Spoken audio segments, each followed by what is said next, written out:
শুধু মামামের জন্য প্রেসার কুকারে অল্প কটা আলু সিদ্ধ দিয়ে ভাত বসিয়ে দিলাম। আর দুপুরের কটা ভাত রয়েছে, ঠান্ডা হয়ে রয়েছে বলে মামামকে আর দেবো না। মামাম দেখো শুয়ে শুয়ে টিভি দেখছে, জ্বরটা এখন একটু কম, আর এই যে কার্টুন দেখছে। তারপর রান্না হয়ে গেছিল, আলু সিদ্ধ মেখে নিয়ে মামামের জন্য ভাতও বেরিয়ে নিয়েছিলাম। এখন বসে পড়েছি মামামকে খাওয়াতে, যে মামাম নাকশিটকে কোনো রকম খেলো। ওই থালার মধ্যে দুপুরের যে কটা ভাত ছিল আমি নিয়ে বসে পড়লাম খেতে। খাওয়া দাওয়া করার পর বাসনগুলো ছিল আমি কিন্তু মেজে নিলাম। রাতেই আমি সমস্ত বাসন, কিচেন সমস্ত কিছু পরিষ্কার করে রেখে দিই, জন্য সকালে উঠে সেই রকম বাসি কাজ আমার থাকে না। ডাক্তার দেখো মাম্মামকে কতগুলো একসাথে ওষুধ দিয়েছে, ওষুধ কিছুতেই খেতে চায় না, ওষুধ না খাওয়ার জন্য কত রকম বায়না ধরছিল। এখন মাম্মামকে স্টিম দেওয়া হচ্ছে, ঠান্ডা লাগলে এই স্টিমটা আমরা দিই, ঘরে মেশিন কিনা রয়েছে, এটা করে নিলাম, নিয়ে ঘর ঝাড় দিয়ে নিচ্ছি। শোয়ার আগে ঘর, কিচেন সমস্ত কিছু পরিষ্কার করে রাখি আমি, এটা আমার অভ্যাস। তারপরে এই যে মুখটা ধুয়ে নিয়ে এখন বাথরুমে গিয়ে পাটা ধুয়ে নিচ্ছি। তাতে এই সমস্ত কাজগুলো কিন্তু আমি করে থাকি, সেইগুলোই আজকে তোমাদের সাথে শেয়ার করলাম।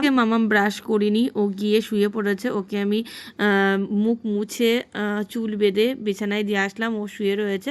আর এখন আমি এই যে ফ্রেশ হয়ে মুখে মাখা ক্রিম মেখে নিলাম। আর এখন দেখো বাজে হচ্ছে 11টা 5, আর আমি আর মাম্মাম দুজন মিলে শুয়ে পড়েছি। তো বন্ধুরা, আজকের ভিডিওটা কেমন লাগলো অবশ্যই কিন্তু তোমরা জানিও। টাটা।